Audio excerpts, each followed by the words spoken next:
A lot of times I'll be in a 200-mile run or something like that, and I'm all jacked up. Body's broken, mind's broken, spirit's broken. I started to say, what if I can pull this off? When I first walked into the Navy SEAL recruiter's office, he looked at me and said, there's only been 35 African Americans in 70 years make it through. You know what I said to myself? What if I can be the 36th? It's the what if I can pull off a miracle. What if I can become someone that no one thinks I can be? And just me talking about that, I have the hair going up on my arms because it makes me just like, what if I can be that guy that people who call nigger and this and that, and now I'm speaking at Tom Ferry's event. What if? That's it. I came home one night from work spraying for cockroaches, and long story short, I turned on the Discovery Channel. I saw some guys going through Navy SEAL training, and they were going through Hell Week, and they were getting their ass just beat. You know, in and out of the water, guys ringing the bell. They were just suffering. And I was weighing like 297 pounds, and I had to make a change in my life. You know, I was at an all-time low, and I wasn't going anywhere, and I was exactly what everybody said I was gonna be, which was nothing. So I had to make a change. What was it about seeing suffering that's really interesting, and I actually get it, but I want to hear you explain it. Why suffering was the thing that triggered that thought? Well, for me, growing up, I came from a horrible background. I got called nigger every day of my life growing up, lived in a small town. The Klan headquarters at that time was about 20 minutes from where I lived. One of the high-ups in the KKK, son, sat behind me in 2 classes, so he called me nigger all the time. Got my first car, they spray painted nigger, we're gonna kill you on it. So I was just an insecure, scared kid. And the only way I could find myself was through putting myself through the worst thing possible. I'm gonna say the exact opposite of what today's world is saying. So we read a bunch of books nowadays. As humans, we wanna find out how to be someone else. What we don't do is we don't go inside. So literally turn yourself inside out. Read the book that says, like we're writing a book every day of our lives. Every day we're seeing who we are as people. When I was growing up, I lied for people to accept me because I didn't accept myself. So I would make up stories so that you would accept me into your world. Everything I did was for someone else to like me. It wasn't until I started reading my own book about how pathetic I was as a human being. I could blame my dad, I can blame kids at school, I could blame having health issues, ADD, my mom not being around. Great mom, but she was doing her thing. I could blame a lot of people. And that's the book I was reading. And I put it off on everybody else. It wasn't until I said, you know what, for me to fix this, I gotta read what the f is wrong with David Goggins. Not blame anybody. Read my book and say, okay, I'm afraid of my shadow. How can I overcome that?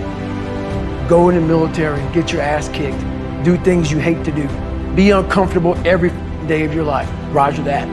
I'm not the smartest kid in the world. Okay. Instead of somebody saying, oh no, you're smart. No, don't say that to yourself. I said to myself, no, I'm a dumb. Okay, roger that. How you get smarter? Educate yourself. So the things that we run from the truth. We're running from the truth, man. So the only way I became successful was going towards the truth. As painful and as brutal as it is, it changed me. It allowed me to become, in my own right, who I am today.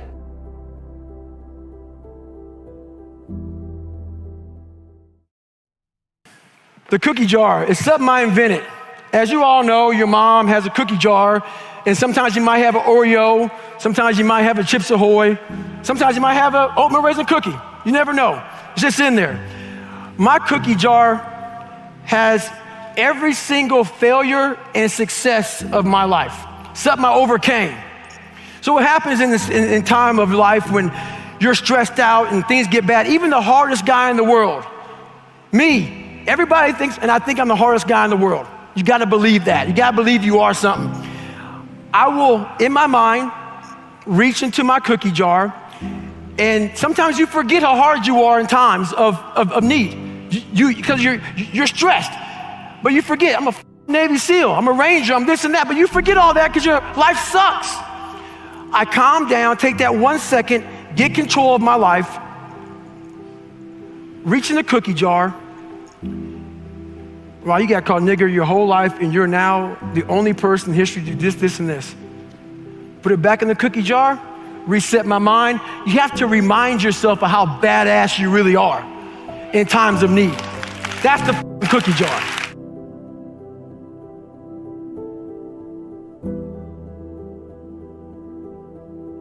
The best way for me to get how I feel across, I can't sit here and say, you know what, yeah, I went through Hell Week and man, it was really hard.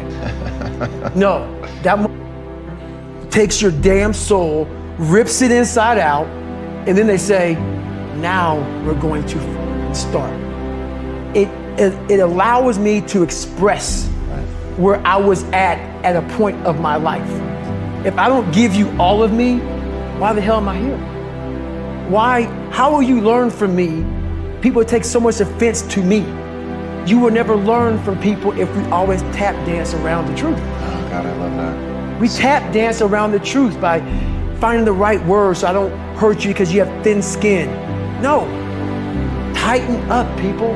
It's okay. Trust me, it's okay. You might be called nigger one day. It's okay. You might be called some Jewish word or some faggot or gay word. It's okay. Let them call you that. What are you going to do now? They don't own your life. How are you going to control that now? How are you going to flip it upside down and say, Roger that, now I'm going to harness this and you'll read about me years from now? How? That's the question. How are you going to do that? Thicken your skin. Become more of a human being. Don't be afraid of the reflection in the mirror. Because that's all you can be afraid of. Once you overcome the reflection in the mirror, you've done it.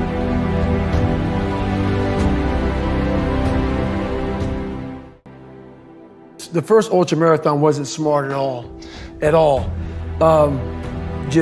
So basically what happened was I was at military free fall school with Morgan Luttrell. Marcus Luttrell, if you guys don't know, was the lone survivor, the guy.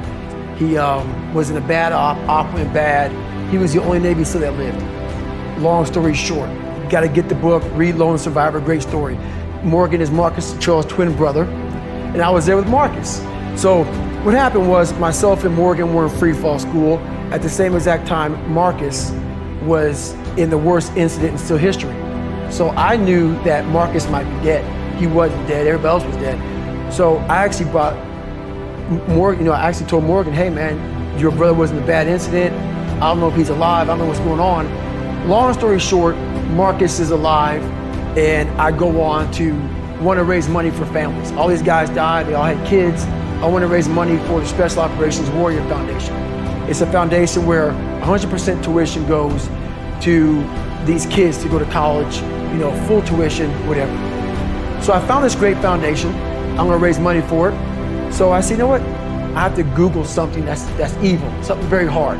I knew nothing about ultra marathons. I hadn't even run a marathon. I knew nothing about this world.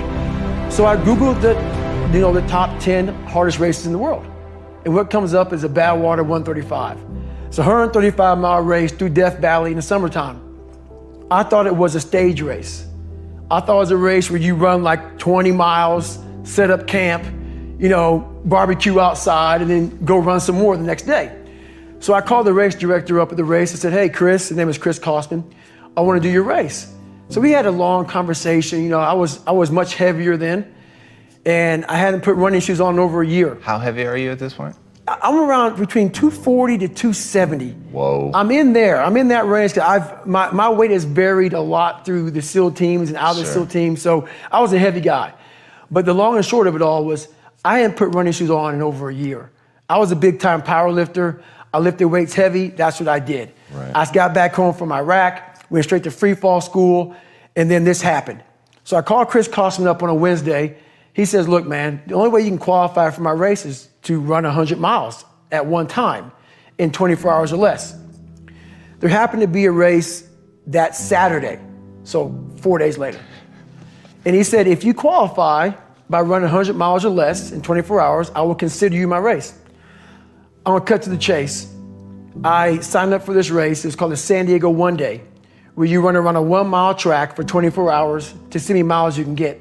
My goal was 100 miles. So I got to mile 70 and I cleared 70 miles in like 12, 13 hours pretty quickly, but I was done. My feet were broken. I was stress fractures, shin splints, muscles were tearing. I was in bad shape. I was eating Ritz crackers and drinking Miloplex. That's all I had.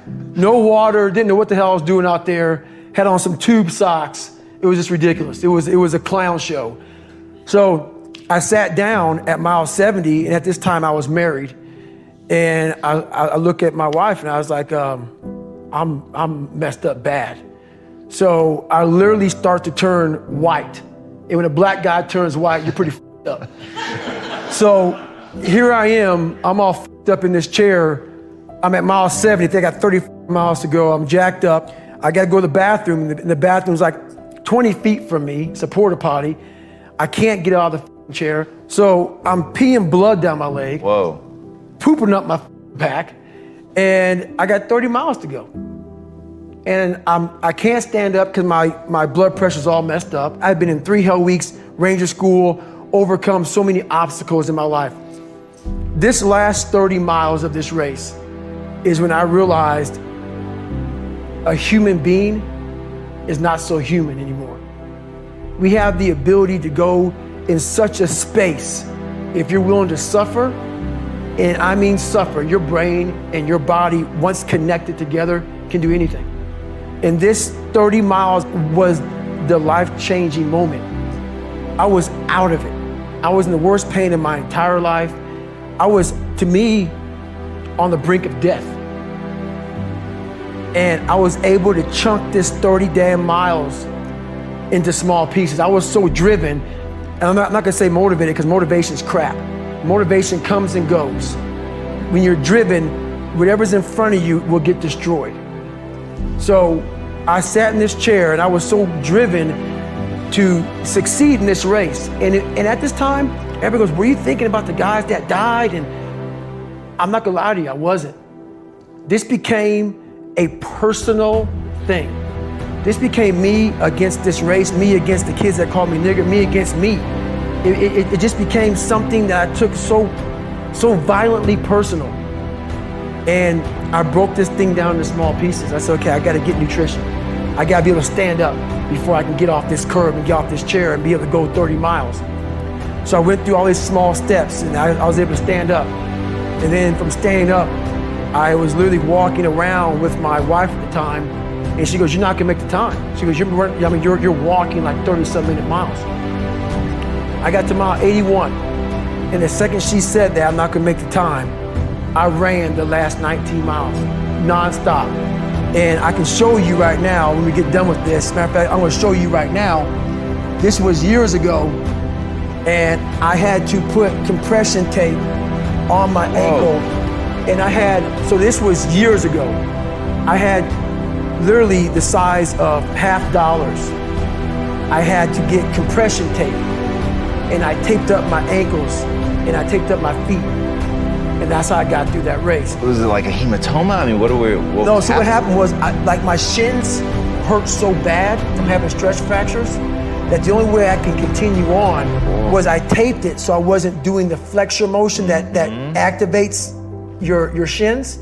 So I taped my ankles and my shins up, and I got that because in my 3rd hell week, they weren't gonna let me go back through training anymore. Right.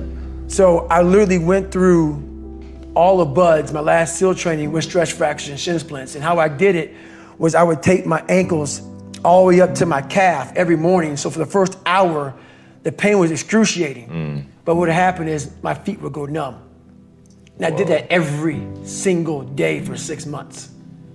Whoa. And that's how I got through my 3rd hell week, because I was so broken from the first 2 that the commander said, hey, the CEO said this is your last time we're sending you through. So that's how I got the idea to do that. So with the right, and people may listen to this and say, this guy is sadistic, he's crazy, no, if you know how I came up, you realize I was just a scared kid that found drive and passion to be something much better than what he thought he was.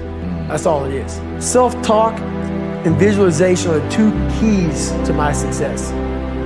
I believed for that last 19 miles, I was indestructible. Because I took myself in that chair, crapping up my back, peeing blood down my leg, shin splint, stress fractures. I use all that for motivation versus negativity. I use it for motivation. I said to myself, who on this earth would still be going right now? You are. You are. You gotta be the hardest on the planet. Is it true? I don't give a f. At that time, it got me to the finish line of that race. I believed it.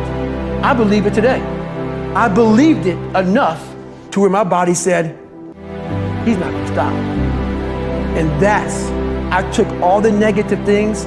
I need to go to the hospital, this and that. And I used it all. Who the hell could even get on that chair? You did. Who the hell would even think about taping stretch fractures up? You did. All those things I used for motivation. What power have you found in the darkness? First, before I answer that question, I want to say, everybody listen to this. I'm the happiest man on the planet. So people may take this, and as so many people do, we live in a very weakened society. So when they hear a throwback guy like me from back in the ancient days of Garanimals, they often think this guy is just whatever. So if you think that I'm some unhappy guy, you're wrong. Having lived the life I've lived and seeing the other side, not being afraid to attack what was in front of me, has made me happy. Say that again. In fact, let me make sure I understood it. Getting to the point where you're not afraid to face the thing on the other side of the door that wants to attack you has made you happy. Right, right. It's really powerful. I hope people heard that. Right, it made me very happy. So basically, I just don't walk around with a daggone smile on my face all the time. So, Merry Christmas. But basically, what the dark side is we all have a cookie jar, and we all have a jar of. That's its official name. It's a jar of, man, where it just ain't going right. And in Hell Week, what they do in Hell Week, because this is where I really went to the dark side. What they do in Hell Week is they design Hell Week to find your flaws. And they do a really good job of that. It's 130 hours of continuous training. You may get 2 hours of sleep. And they beat the shit out of you and find everything wrong with your mentality. And then they start Hell Week. And that's the beauty of it. And for me, I'm not some nasty God-given guy. I don't have a great bit of talent in anything. So what got me through horrible times was the dark side. My name is David Goggins. I created Goggins. Goggins is the guy that can take anything you put in front of him. You want to break my legs? So be it. I have a way of going to a place like I did in that race where all the pain and suffering that they put on top of me in Hell Week, I will reverse that pain and suffering, and I will take your soul. So every instructor that put me through Buds, my job, what drove me, was I wanted you to go home that night after you beat the living shit out of me, and I smiled in your face. I wanted you to feel worse than I did, and you were going home to a nice warm bed with your wife or your kids and a nice meal, and I was still out there in the grip, suffering for another 100 hours. I wanted you to think about me, knowing that I'm comfortable being very uncomfortable. And I want you to think about when you went through Hell Week, how uncomfortable you were and how bad you wanted to quit, knowing I'm not thinking that. So the dark side is something that I've designed. It's an evil place I can go that very few things can hurt me. I use the hurt you're trying to put on me, I flip it upside down and use it. You trying to use it for kryptonite? No, it's power pillars for me. I'm using it for strength. I just flip negative into positive, that's all it is.